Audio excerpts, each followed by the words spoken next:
친히 손 편지로 이렇게 발신도 적혀 있고 이렇게 따뜻한 편지 한 통을 받으면 얼마나 기분이 좋은지 모릅니다. 저는 이 팬데믹 때, 즉 여러분이 이 현장에 올 수 없었던 그 시간이 있었지 않습니까? 그때 저에게 이렇게 달달이 편지를 보내주셨던 80 넘으신 성도님이 계세요. 너무 고마웠어요. 정말 힘들었는데 그분의 편지가 저에게 얼마나 힘이 되고, 때로는 그 편지 읽고 눈물도 흘렸습니다. 제가 몇 구절만 소개해 드릴게요. 목사님, 일상 목회에서 비상 목회, 코로나 목회 1년의 수고가 얼마나 많으신지요. 양들이 전혀 동요하지 않았던 것은 목자들이 전혀 요동하지 않고 울타리를 잘 지키고 지팡이와 막대기를 효과적으로 사용하시고 꼴을 잘 먹여주셨기 때문이라 생각합니다. 와, 정말 너무너무 힘이 나더라고요. 성과 돈, 섹스 앤 머니의 설교, 설교자나 교인이 꺼리고 거북해하는 것인데 부담 없이, 거부감 없이 담담하게 말씀하신 것은 남다른 땡땡땡 설교이기 때문인 것 같습니다. 하나님의 주례사, 하나님의 재정학 교본, 과연 경청할 만한 맞춤 은혜 설교였습니다. 코로나를 뚫고 가시는 목사님의 교회, 교인을 위한 노심초사, 동분서주의 경의를 표합니다. 감사합니다. 지난 주일 또 복음의 거포를 쏘아 올리셨습니다. 선두주자 예수, 우리는 후발주자 성도라고 하면 될까요? 앞서가시는 선두주자 주님을 주목하여 달려가는 믿음의 마라톤 선수. 설교 전 목양기도, 그때는 대표기도도 자도 못 왔잖아요, 교회. 목양기도는 한 주일 동안 드리지 못한 기도를 대신해 주시고 못다한 기도를 마무리해 주시는 은혜로운 기도, 그리고 말씀의 밥상을 차려주시기 전 먼저 수저를 쥐어주듯 영적 식감을 자극해 줍니다. 짝퉁 성도가 되지 말라고 열변의 말씀을 듣고 즉각 다짐했습니다. 나는 예수님과 짝퉁이 아닌 짝꿍이 되자고. 목사님 수고 많이 하십니다. 점점점. 이런 편지를 읽으면서 제가 얼마나 힘이 났는지요. 딱 한 분 이렇게 보냈어요. 그러니까 여러분 너무 이렇게 미안해하지 마십시오. 대부분이 안 보내셨어요. 그런데도 이렇게 손편지를 직접 핸드라인을 쓰셔가지고 80 넘으신 노인이라고 할 수가 없는데 연세 드신 우리 성도님이 그렇게 격려를 해주시는데 힘이 나더라고요. 야고보서는 편지입니다. 야고보가 바로 오늘 우리에게 이런 편지를 보냈다고 생각이 듭니다. 제가 손편지를 읽고 힘을 얻었듯이 여러분도 이제 오늘부터 야고보가 여러분에게 친히 쓴 이 서신, 편지를 통해서 힘과 용기와 위로를 얻으실 것을 생각하니까 정말 야고보서가 설레어집니다.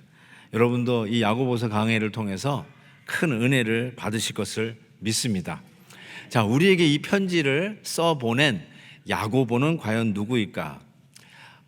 야고보 이렇게 치니까 야고보를 그린 이 그림들이 이렇게 여러 개 뜨는데 참 마음에 들더라고요.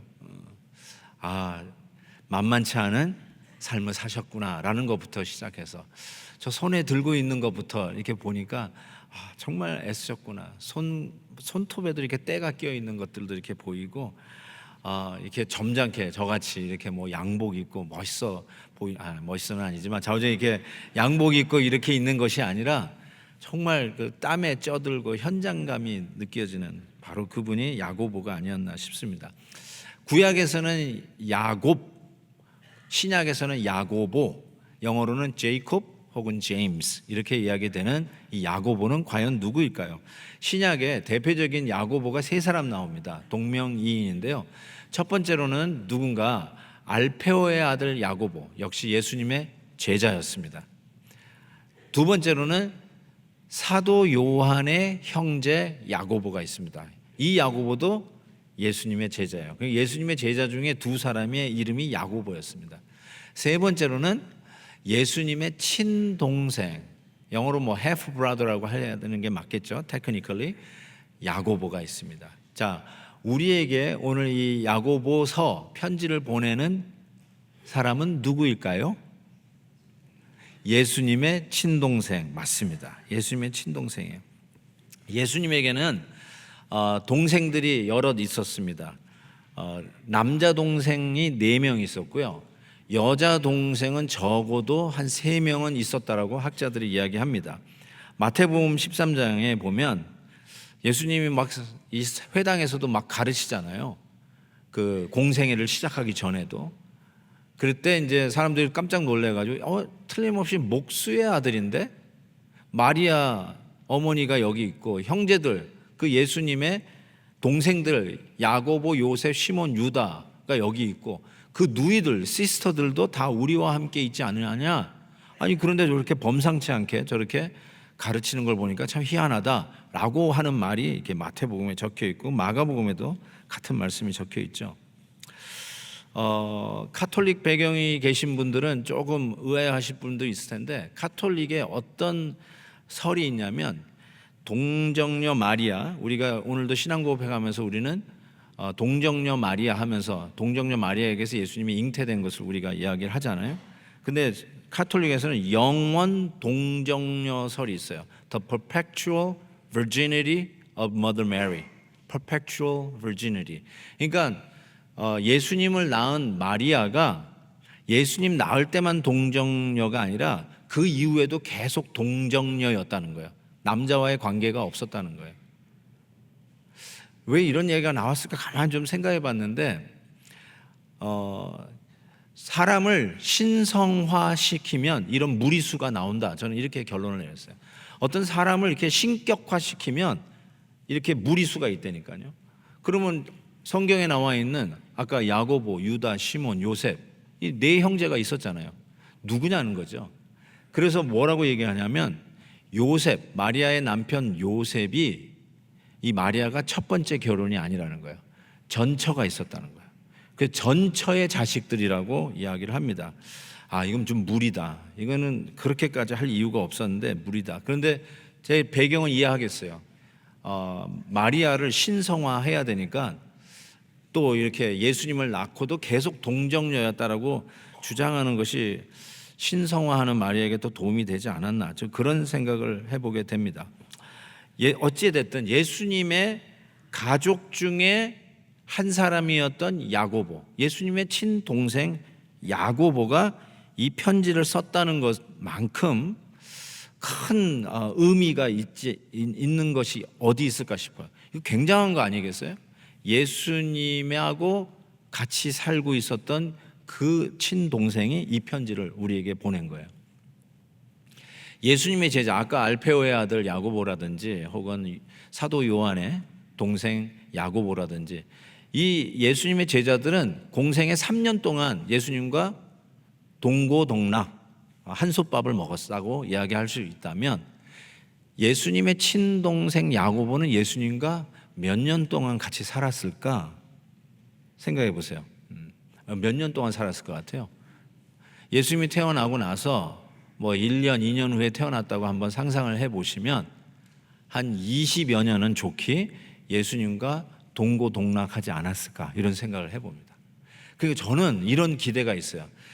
예수님의 제자들이 쓴 서신이나 혹은 그 복음서에서 예수님을 접하는 것도 굉장히 설레이지만 예수님하고 20여 년은 적어도 같이 한 지붕 밑에서 한솥밥 먹었던 그 형제가 쓴 편지를 읽는 설레임이 더 크다 이렇게 말씀드리고 수 있어요. 그래서 이런 상상도 해봐요. 같이 한 식탁에서 밥을 먹으면서 엄마 왜 나한테는 밥을 안 주고 우리 형 예수에게 더 많이 줘? 막 컴플레인하면 예수님이 야 그래 네가 더 많이 먹어라 하고 밥을 동생 야고보에게 줬을 법한 생각도 생각이 나고 혹은 야 형제가 도대체 몇 명이 8, 9 이런 형제 엄마 아빠까지 하면 한 10명 정도가 한 집에서 산다고 생각해 볼 때 와 여러분 우리 요즘에야 2베드룸에 아니 2바스룸 뭐 3바스룸 하지만 옛날에 뭐 바스룸이 2개 3개 있었겠어요? 하나잖아요. 그러니까 화장실 앞에서 형한테 예수 형 빨리 나와 나도 급해 뭐 이런 얘기도 있을 법했던 그런 데일리 라이프를 늘 20여 년 같이 살았던 바로 그 동생 야고보가 우리에게 이 편지를 써 보냈다라고 하는 생각이 오늘 야고보서를 열면서 더 설레임으로 다가옵니다. 문제는 이 예수님하고 같이 자랐던 야고보가 실은 예수님을 메시아로, 구원자로 믿지 않았다는 것이에요. 요한복음 7장에 보면 이는 그 형제들까지도 예수를 믿지 아니함이로라. 우리식으로 얘기하면은 기독교인이 아니었어요. 예수님의 친동생인데 예수를 안 믿었다니까요. 그런데 우리는 압니다. 이 야고보가 어디서 이제 등장하냐면 사도행전 보면 야고보가 등장해요. 예루살렘 교회의 최고 지도자였어요. 어떻게 보면 초대 교회의 담임 목사라고 해도 결단코 틀리지 않아요. 절대로 과장이 아니에요. 그래서 뭐 안디옥 교회에서 이제 사도 바울이 이제 교회가 거기 쓰잖아요. 그러면서 이제 이방인들이 교회를 세우면서 교리적인 이슈들이 이 유대인들과 이방인 사이에서 막 일어나는 게 사도행전에 나오지 않습니까? 그 일을 예루살렘 교회에 이런 공의회, 회의가 몰려요. 근데 그 회의를 주재하는 사람이 누구냐? 예수님의 친동생 야고보가 등장합니다. 벌써 거기서 등장해요. 그러니까 그 당시 교회의 최고 지도자였던 야고보예요. 그러니까 처음에는 예수 안 믿었어요. 근데 도중에 예수를 믿게 된 거예요. 여러분 중에 혹시 어렸을 때부터 예수를 안 믿고 다 커서 예수 믿은 분이 이 가운데 계시면 여러분이 야고보예요. 야고보도 예수님을 안 믿었어요. 심지어는 한솥밥을 같이 예수님과 지내면서도 예수님을 믿지 않았어요. 그러다가 어느 날 어느 순간에 예수를 믿은 거죠. 어떻게 믿었을까 이런 생각도 해보는데 사도 바울이 어떻게 해서 예수 믿었죠? 사도 바울은 예수 믿는 사람 잡아 죽이던 사람이에요. 스데반 집사도 사도 바울 때문에 죽었어요. 그리고는 또 기독교인들이 지금은 그 시리아 땅이 됐죠. 시리아의 그 수도 다메섹에서 크리스천들이 모여서 예배드린다는 소리를 들었어요. 그래서 그들을 죽이려고 쫓아가다가 다메섹으로 가는 그 길에서 부활의 주님을 만났어요. 그게 사도행전 9장에 나오지 않습니까? 부활의 주님을 만나가지고 소위 우리식으로 얘기하면 뒤집어졌어요. 예수 믿게 되었어요. 그러면서 이 사도 바울이 자기가 예수를 믿게 된 계기가 부활의 주님을 만났다고 설명을 하면서 고린도전서 15장에 이런 표현을 썼어요. 한번 보세요. 게바, 베드로입니다. 게바에게도 보이시고 그 후에 12제자에게와 그 후에 500여 명에게 일시에 부활하신 예수님이 당신을 보이셨나니 그 중에 지금까지 대다수는 살아있고 어떤 사람은 잠들었다. 이런 이야기를 하면서 이렇게 해요. 그 후에 야고보에게 부활의 예수님이 나타나셨어요. 그 후에 모든 사도에게 그리고 이제 사도 바울 만삭되지 못한 나 같은 자에게도 부활의 주님이 나타나셨다. 이런 이야기를 해요. 그러니까 이 컨텍스트가 뭐냐면 내가 부활의 주님을 만나서 예수 믿게 되었듯이 혹시 우리 예수님의 동생 야고보도 부활의 주님을 만나서 예수 믿게 된 것이 아닌가 이렇게 추론을 해보는데 꼭 그렇다기보다 어쨌든 도중에 예수를 믿게 된 것이 야고보입니다. 이 야고보가 부활의 주님을 만나 지금은 이제 그 제자들도 다 십자가 앞에서 다 달아났잖아요. 예수님의 12제자 다 달아났다고 해도 과언이 아닌데 부활의 주님을 만나서 그 제자들도 다 예수님을 이제 나의 주님, 나의 메시아로 믿고 돌아와 순교를 각오가 아니 한결같이 다 순교를 당하는 복운의 역군이 되었듯이 예수님의 친동생 이 야고보도 오늘 우리에게 이 편지를 친필로 써서 보내는 이 야고보도 어느 날 어느 순간에 예수님을 만나게 된 거예요. 전 그런 의미에서 저는요 모태신앙이에요. 어렸을 때부터 교회를 다녔어요. 그래서 저 같은 입장에서는 어떤 거는 굉장히 자연스러운 게 참 많아요. 당연히 그렇게 하는 거예요. 그런데 도중에 예수 믿고 교회 생활을 시작하시는 많은 분들은 어떤 건 이해가 안 될 수가 있어요. 저거 왜 저렇게 하지? 뭐 이런 것들도 있을 수 있잖아요. 그 저 같은 입장에서는 도중에 예수를 믿게 된 야고보, 그것도 예수님과 친동생이었던 이 야고보가 예수를 믿지 않다가 예수를 믿은 사람이잖아요.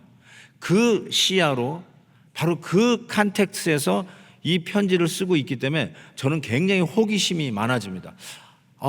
내가 모르는, 내가 당연시 생각하는 거를 이 야고보는 도중에 예수 믿게 된 사람으로서 분명히 포인트아웃 할 게 있을 것 같다라는 설렘이 있어요. 그래서 어쩌면 여러분들은 오늘 이 야고보서를 이제 계속해서 보면서 이거 내 얘기네?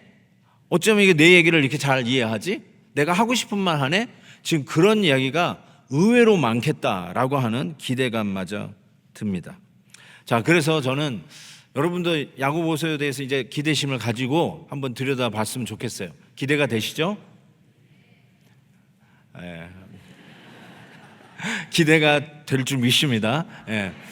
자, 저는 이게 막 그런 마음을 가지다 보니까 이제 눈에 들어온 게 있어요. 실은 제가 한 4절까지 제가 첫 메시지를 전하려고 하다가 1절에서 더 나갈 수가 없었어요. 왜냐하면 너무 주시는 은혜가 많았는데 뭐가 눈에 먼저 들어왔냐면 첫 번째로 생략된 혈통이 눈에 들어왔어요. 요즘은 이렇게 종이에다 써가지고 접어가지고 봉투에 넣어서 편지를 보내잖아요. 그런데 옛날에는 그런 종이 접어가지고 봉투에 넣는 게 아니라 두루마리예요. 두루마리. 그 두루마리를 접어가지고 이제 촛농으로 이렇게 딱 떨어뜨려가지고 봉해고, 그러면 이제 수신작을 받아 보면 그 촛농을 딱 떠가지고 이렇게 쫙 펼 때 당연히 누가 보내는가, 발신자에 대한 것을 확인하게 돼 있어요. 누가 보낸 편지지? 하고 딱 봤단 말이에요. 그런데 저는 이제 딱 보면서 이미 저는 아니까, 이 야고보가 예수님의 친동생인 걸 아니까, 예수님의 친동생 야고보가 너에게 편지를 쓰노니 이렇게 나올 것을 기대했단 말이에요. 그런데 예수님의 친동생이라는 말이 눈을 씻고 찾아봐도 안 나와요. 야고보서에 나오지를 않아요. 그냥 그 혈통에 대한 언급이 없어요. 그게 저에게는 희한했어요. 아니, 의아했어요. 그리고 이상했어요. 왜 이런, 자기가 예수님의 친동생인 거를 왜 밝히지 않았을까? 나는 예루살렘 교회 담임 목사 누구, 혹은 최고 지도자 누구라고 왜 밝히지 않았을까? 이게 저한테 첫 번째로 와닿은 질문이었어요. 저희가 아들 둘이 있는데요. 딸도 둘이 있습니다. 아들 둘이 있는데 얘네들이 베델교회를 다니지 않았어요. 그 이유가 뭐냐면 베델교회까지 와서 자기가 김한영 목사의 아들이라고 칭함을 받는 게 싫었대요. 이 PK가 아니면 제가 이 하는 말을 도저히 못 알아들을 것 같아요. 목사님의 자녀들은 자기가 목사님의 아들이라고 이렇게 칭함받는 게 별로 달갑지 않아요. PK들 한번 손 들어보세요. 안 들을 거예요. 왜냐하면 창피하고 뭔가 부담이 되니까 안 들을 거예요. 근데 우리 아들도 마찬가지예요. 지금은 이제 결혼하고 왔지만 저는 솔직히 우리 애들이 너 목사의 아들이니까 너 이래야 돼 저래야 돼, 한 번도 제 의식에는 한 번도 그런 적이 없어요. 목사의 아들로 사는 자체가 힘든데 그것까지 제가 더 부담을 주고 싶지는 않았어요. 그럼에도 불구하고 얘네들은 자기가 목사의 아들로 사는 게 큰 부담이에요. 그래서 어디를 가든지 지금 아내가 된 우리 며느리한테도 몇 년 동안 사귀면서도 자기가 목사 아들이라는 걸 얘기 안 하고 사귀었대요. 지금 우리 둘째 아들도 지금 여자친구가 생겼어요. 죄송합니다. 누구 중매를 좀 해주려고 하셨던 분이 계시는데 I'm sorry. 그런데 얘도 1년 지나고 나서야 자기가 베델교회 목사님 아들이라는 걸 그때야 얘기했대요. 아들이라는 걸, 김한영 목사 아들이라는 걸 얘기를 안 했대요. 아버지가 뭐 부끄러워서라기보다 그 이야기를 하는 순간에 그가 받는 그 부담이 너무 큰 거예요. 그래서 얘기를 안 했어요. 이해가 되시는지 모르는데 이 얘기를 해볼까요? 의사 선생님의 아들은 의사가 되어야 한다는 부담이 있어요. 그래가지고 부모님의 그런 기대에 따라서 의대를 갔어요. 근데 의대를 갔는데 자기 적성에 안 맞아. 자기는 선생님이 되고 싶어. 그래서 교육대학으로 가고 싶어. 전공을 바꾸고 싶은데 아버지에게 가서 나 이 의대는 적성이 안 맞아서 교육대학으로 가겠어요 하는 말을 차마 못하겠어요. 왜냐하면 의사의 아들로 의사가 되어야 된다고 하는 그 부담이 의사 아들에게 있는 거예요. 이해가 되시나요? 전혀 이해가 안 되세요? 이거 큰일 났네. 또 하나 얘기 드릴게요. 여러분 윌 스미스라고 하는 영화 배우 아시죠? 그 윌 스미스의 딸이 있어요. 딸이 한번 그 미디어에 나와서 이런 이야기를 했어요. 그 딸은 윌로우 스미스예요. 윌로우 스미스는 유명한 가수입니다. 자기는 가수로 활동하고 싶은데 배우의 아들이라는 말을 들으면서 배우의 딸이라는 말을 이렇게 들으면서 컸는데 미디어에서 나와서 뭐라 하냐면 자기가 유명한 배우의 딸로 자라는 것은 정말로 미친 듯이 끔찍하다 이렇게 표현했어요.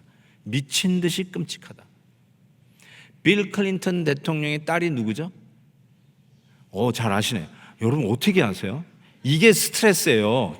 첼시 클린턴은 그게 스트레스였어요.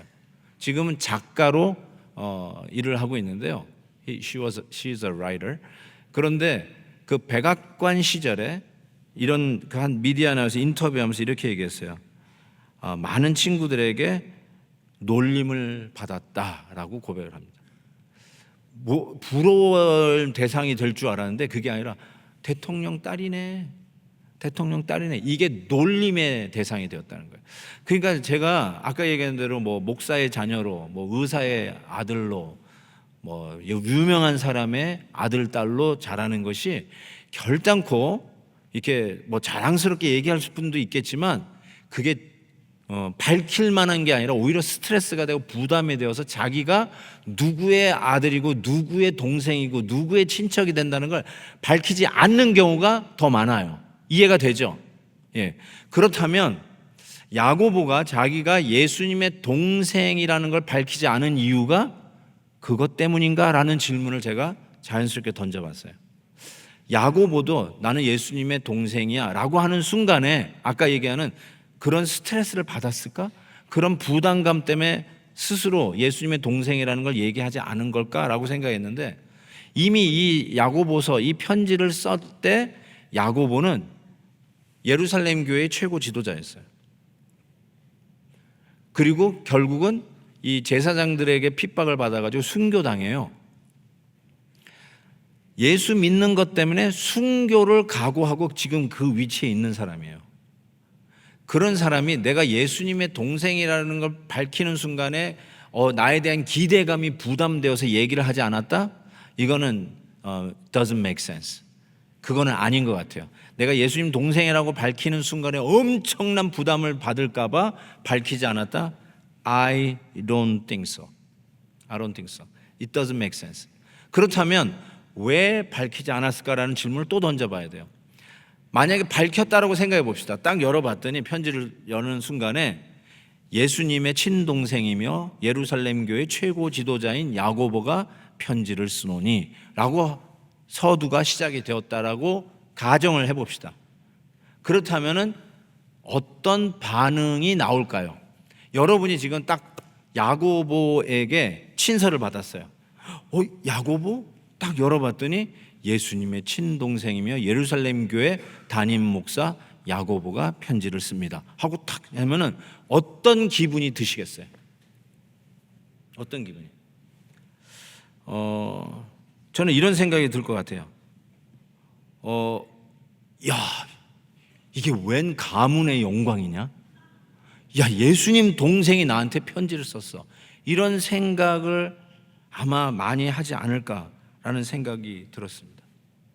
그러면서 예수님의 친동생이자 예루살렘 교회 최고 지도자. 그래서 교회의 최고 지도자가 되었구나. 이런 생각도 하지 않을까요? 예수님 동생이니까 다른 사람들이 당신이 최고 지도자가 돼야 돼요. 당신이 예루살렘 교회 담임 목사님이 되셔야죠. 그런 거구나. 이런 생각도 하지 않을까요? 가끔 이렇게 한국 뉴스를 보다가 이제 못 알아듣는 때가 많이 있는데 제가 이런 걸 봐. 아빠 찬스. 나는 이게 무슨 말인지 못 알아들었어요, 처음에는. 근데 알겠더라고요. 이게 무슨 말이냐면 아빠가 고위관직이야. 그래서 그 아빠 때문에 한국에서는 뭐 제일 중요한 게 어쨌든 군대 면제 받는 거 내지는 대학 가는 거 아니에요. 그래서 아버지 때문에 대학에 가는 거나 군대 면제 받는데 어떤 나름대로 특권을 누린 거예요. 이거를 우리가 아빠 찬스라고 합니다. 만약에 그것이 이해가 된다면 야고보가 스스로 나는 예수님의 친동생이라고 이야기하는 순간 소콜 형 찬스, 친척 찬스. 아니, 이거는 형 친척 정도 아니죠. 모든 사람이 나의 주 나의 하나님으로 믿고 있는 그 예수님의 친동생. 이거는 하나님 찬스예요. Almighty God chance예요.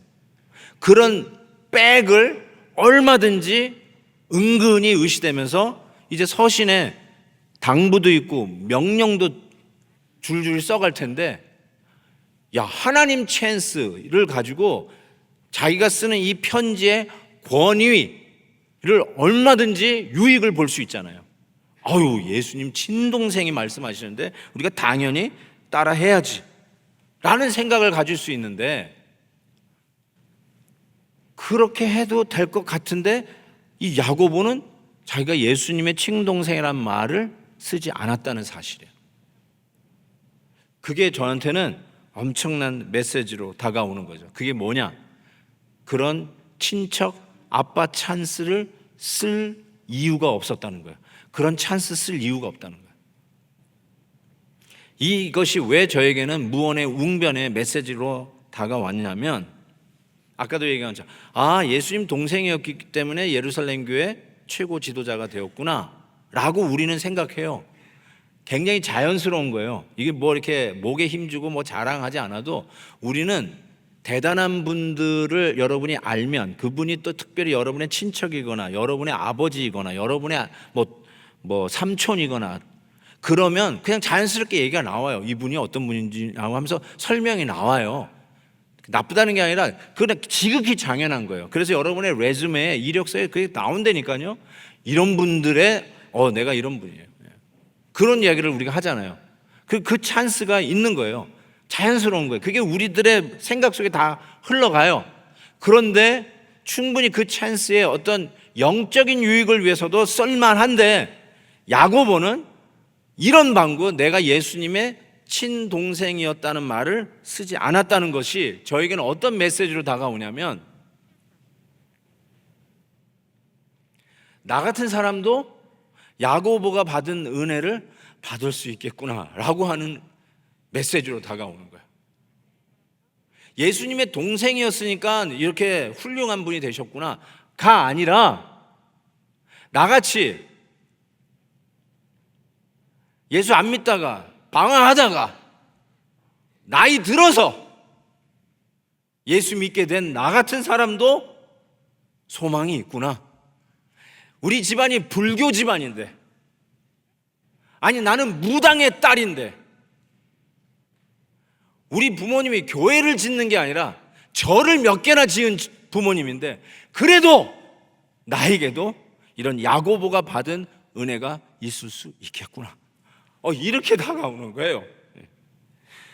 어느 집안 기독교 몇 대째 집안이고, 그 집안을 얘기하면 목사가 몇 명이고 장로가 몇 명이고, 야, 대단한 신앙의 가문에서 나온 사람이니까 이 정도 하는 거구나, 이렇게 우리가 생각하는 거 지극히 자연스러운 건데, 그런 생각할 필요 없이 그냥 야고보, 저와 여러분 아무 백이 없어도, 가방끈이 짧아도, 내세울 만한 기독교적인 가족력이 없어도, 심지어는 골수 불교 신자였다 할지라도, 아니 내 손으로 성경을 찢어 버린 것이 몇 권인지 셀 수 없는 이전에 내가 반기독교적 반성경적인 삶을 살았다 할지라도, 오늘 이 야고보는 예수님의 동생이라는 걸 밝히지 아니하고 그대로 우리에게 다가옵니다.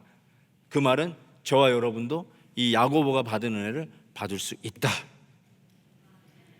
노 가족 특권, 노 가족 찬스. 저는 그렇게 메시지가 와닿아요.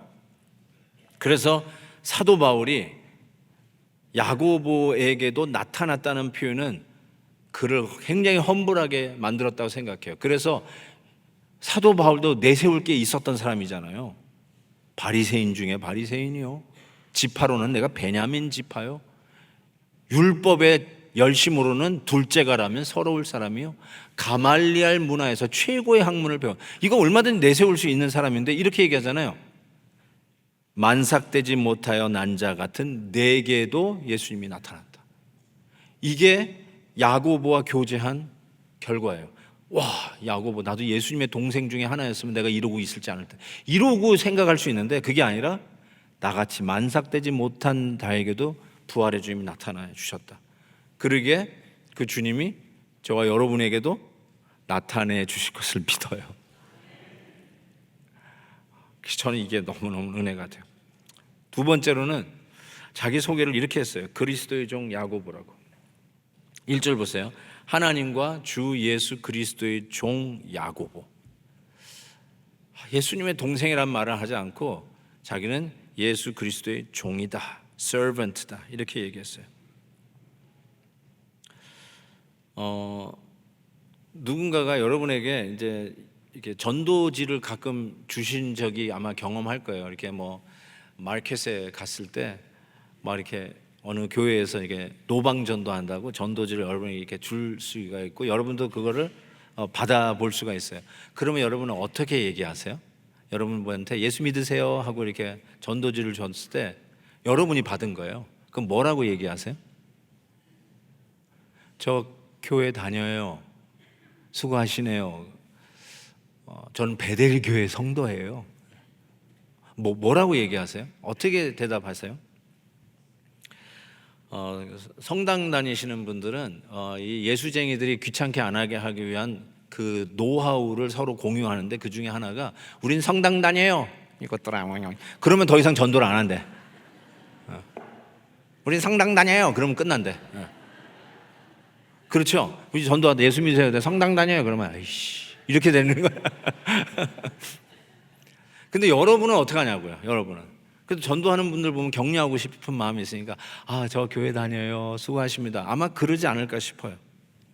만약에 야고보가 예수 믿으세요 하고 전도지를 받으면 뭐라고 얘기할 것 같아요?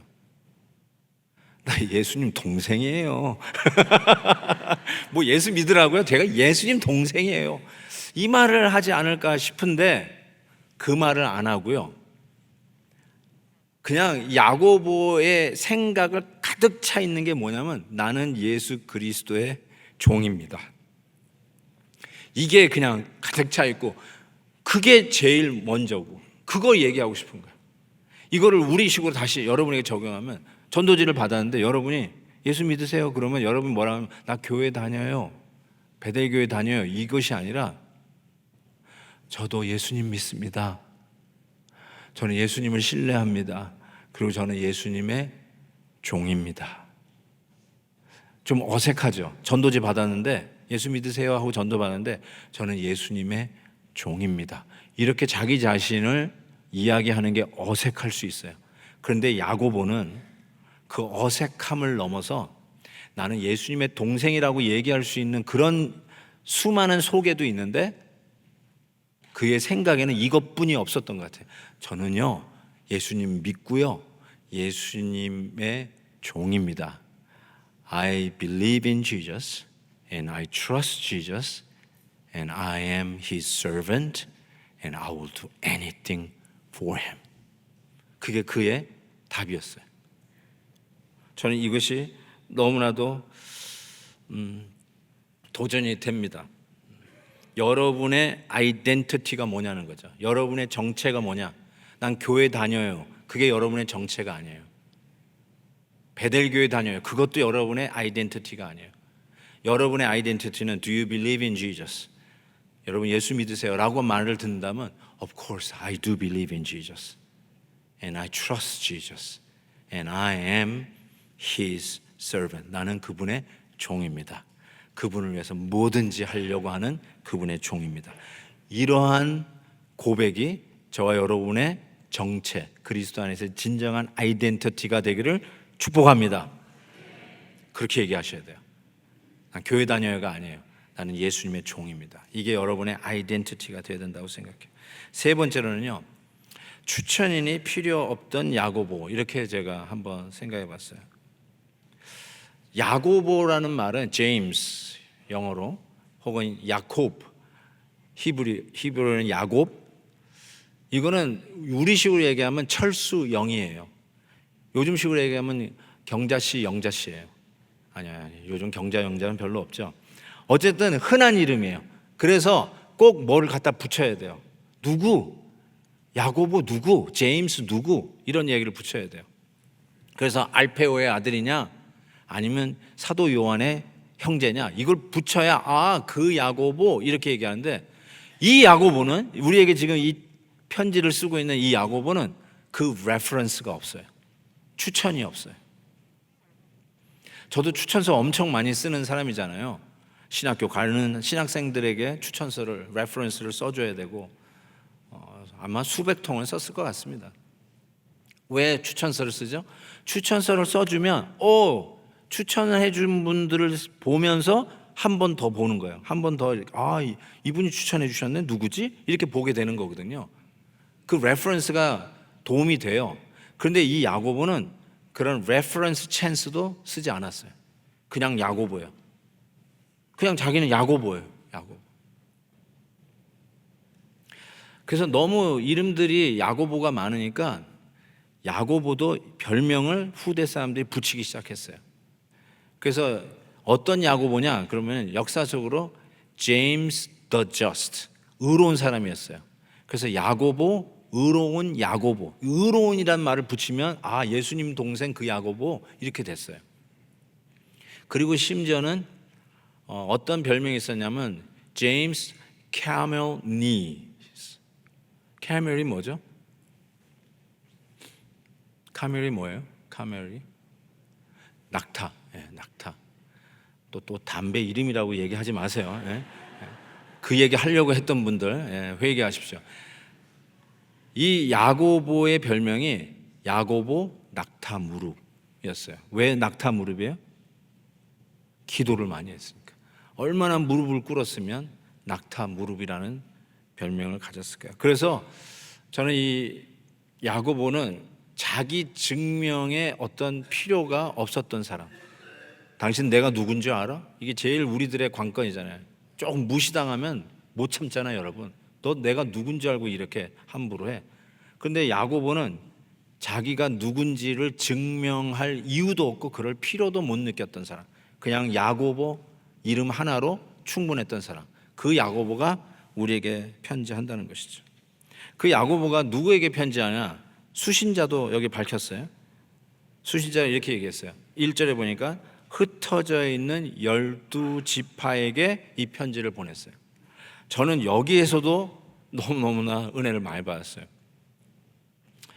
흩어져 있다는 말은 scattered in all nations, scattered, 흩어졌다는 말인데 여기서 나온 단어가 디아스포라예요. 디아스포라. 우리예요, 우리. 고향을 떠난 사람이에요. 어떤 이유인지 모르지만 자기가 태어난 고향을 떠나서 이민 생활, 혹은 여러분들은 어떤 분들은 몇 년 주재원 생활, 연수 과정에 온 사람, 고향을 떠나온 scattered, 흩어져 있는 디아스포라. 여러분이 자녀 교육을 위해서 왔든지 어떤 주재원으로 왔든지 유학을 왔든지 아니면 아예 이민을 왔든지 어떤 이유든 간에 고향을 떠나 scattered, 흩어져 있는 바로 여러분들에게 야고보가 이 편지를 쓰는 거예요. 이거 딱 우리에게 쓰는 거예요. 이민자 입장에서 생각해 볼 때 이렇게 와닿는 게 있어요. 울컥하더라고요. 우리의 삶을 이해하는 목회자예요. 자기의 전공을 살릴 수 없고 그렇지만 먹고는 살아야 되니까 어려운 일, 3D 닥치는 대로 일했던 우리 부모님들 생각하니까 그 흩어져 있는 디아스포라, 그 사람을 이해하고 보낸 서신에서 이거 딱 내가 읽어야 할 편지라는 것이 와닿는 거예요. 그러니까 봉제 공장에서 일하고 아이스크림 가게에서 일하고 세탁소에서 밤새 일하면서 힘에 지나도록 하다 지쳐가지고 입원까지 해야 되는 이민자들의 아픔을 아는 사람, 자녀 교육을 위해서 심지어는 기러기 가정을 감내하면서 와서 이 아이를 키우면서 겪는 그 아픔을 아는 바로 그 목회자가 우리에게 지금 편지를 하는 거예요. 딱 우리에게 보내는 거예요.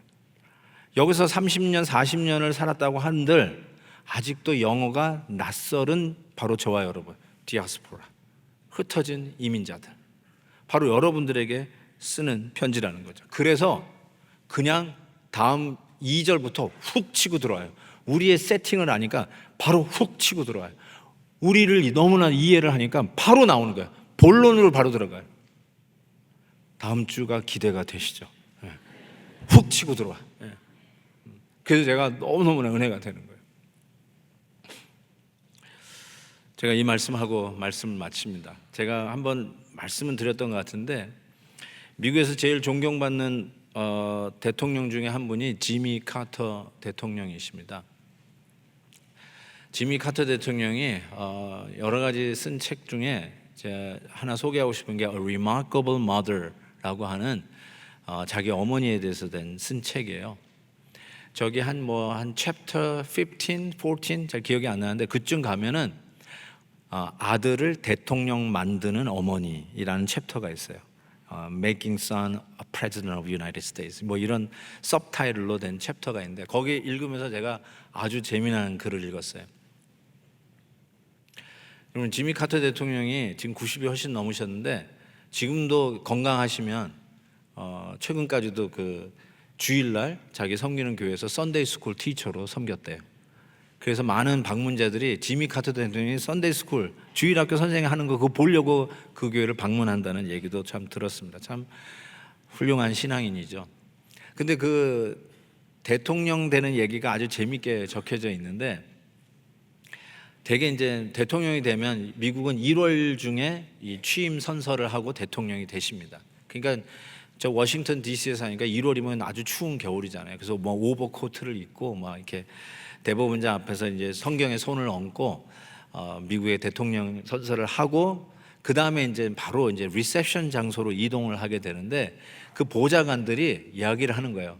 전부 다 그 가족들에게 이거 끝나고 나면 이제 리셉션 장소로 바로 가셔야 다음 순서가 진행되니까 기자들이 여러분에게 취재를 하려고 아주 달라붙을 거라는 거예요. 그때 거기에 붙들리면 안 되고 그냥 무시하고 리셉션 장소로 가라고 신신당부를 한 거예요. 그러니까 오케이 no problem 했어요. 그리고 끝나고 아니나 다를까 이제 진행하는데 취재 기자들이 막 달라붙기 시작하는데 하도 얘기를 들었으니까 그냥 모른 뜨른 척하고 딱 가는데 이 엄마가 문제야. 그래서 이 기자가 그 지미 카터 대통령의 어머니에게 대해서 이렇게 질문을 했어요.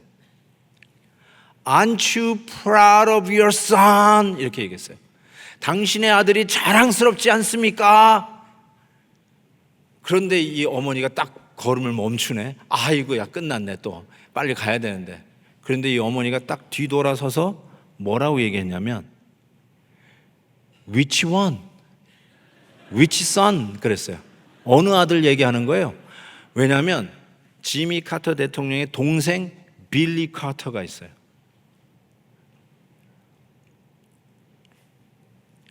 그랬더니 그 엄마가 돌아서 가지고 당신의 아들이 자랑스럽지 않습니까? 라고 하는 기자에게 어떤 아들 말하는 거예요?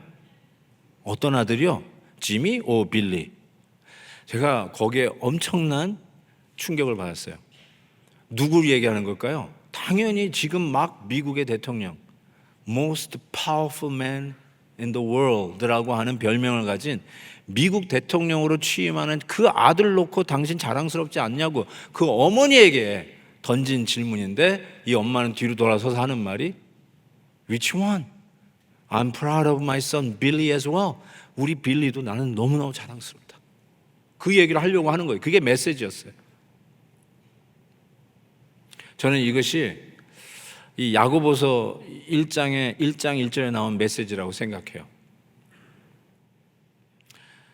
예수님 동생이에요. 내가 예수님하고 한 지붕 밑에서 20여 년을 살았는 예수님 친동생이에요. 대성립은 떡잎부터 알아보는 거죠. 그래서 지금 내가 여기에 있습니다. 최고의 종교 지도자가 되어 있습니다.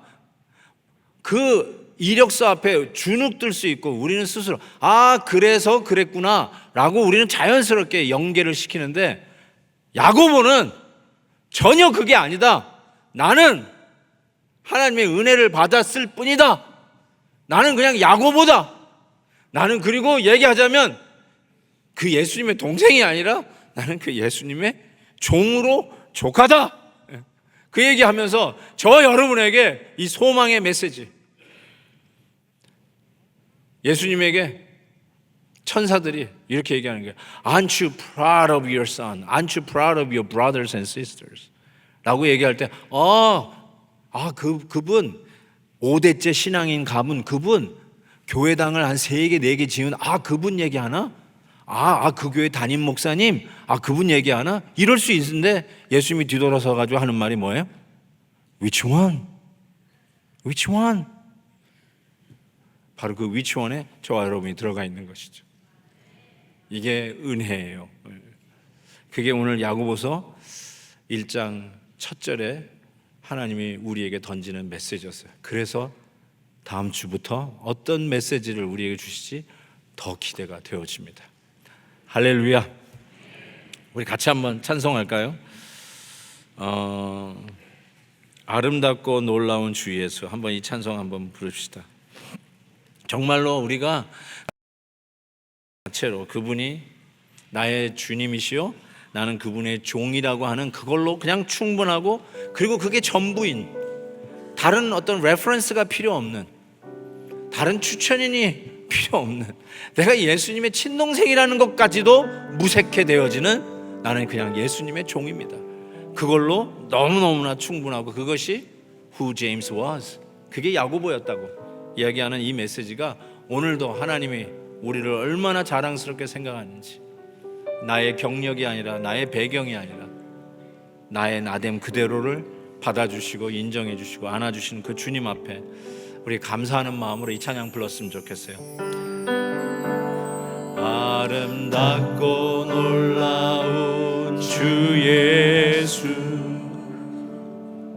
말로 할 수 없네. 그 측량할 수 없는 위엄, 주님과 같은 분 없네.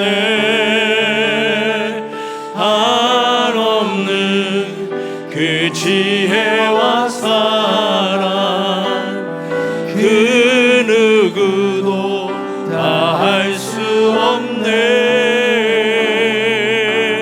아름답고 놀라운 주 예수, 보좌에 앉으셨네. 주님 앞에, 주님 앞에 내가 서 있네. 주 앞에 내가 서 있네. 주는 거룩하신 하나님, 그 앞에 서 있네. 주 앞에 내가 서 있네. 주님 앞에 내가 서 있네. 주 앞에 내가 서 있네. 주는 거룩하신 하나님, 그 앞에 서 있네. 같이 한번 기도하십시다. 오늘 기도는 감사의 기도를 드렸으면 좋겠어요. 주님께서 여러분 한 분 한 분을 놓고 내가 너를 자랑스럽게 생각한단다. 다른 레퍼런스가 필요 없고 하나님의 은혜 받은 거 그 하나로 족하고, 그리고 나의 정체는 누구냐? 나는 예수님의 종이라고 불림을 받는 것으로 족하고 그게 전부인 저가 되기를 원합니다. 이런 마음으로 한번 고백하면서 하나님 앞에 감사의 기도를 올려드렸으면 좋겠습니다. 우리 같이 기도합니다. 하나님 아버지, 우리가 얼마나 주님의 사랑을 받는 존재인지 감사합니다. 주님 도와주시옵소서. 주님 도와주옵소서. 이 은혜를 깨닫게 하여 주옵소서. 세상적인 자랑이 아니라, 세상의 경력이 아니라 우리 주님이 나를 사랑하시고 나를 구원하여 주신 그거 하나로 충분한 그리스도의 종됨으로 충분한 저희가 되게 하여 주시옵소서. 하나님, 우리가 다른 그 무엇으로도 나를 증명하려고 애쓸 필요가 없고 예수님의 종인 것으로 너무너무 충분한 이 은혜를 받았음을 감사합니다. 우리의 디아스포라에 우리를 너무나 잘 아는 이 야고보가 우리에게 친히 보낸 이 편지를 이제 읽어가면서 받을 은혜를 사모합니다. 주님, 담대하게 아무리 어렵고 힘들어도 우리가 가진 이 믿음으로 넉넉히 이겨 이 세상의 압력도 이기고 이 세상의 환난도 이기고 예수 믿는 것 때문에 손해보는 것도 넉넉히 이겨가는 우리 모두가 되게 하여 주시옵소서. 예수님의 이름으로 기도하옵나이다. 아멘. 아멘.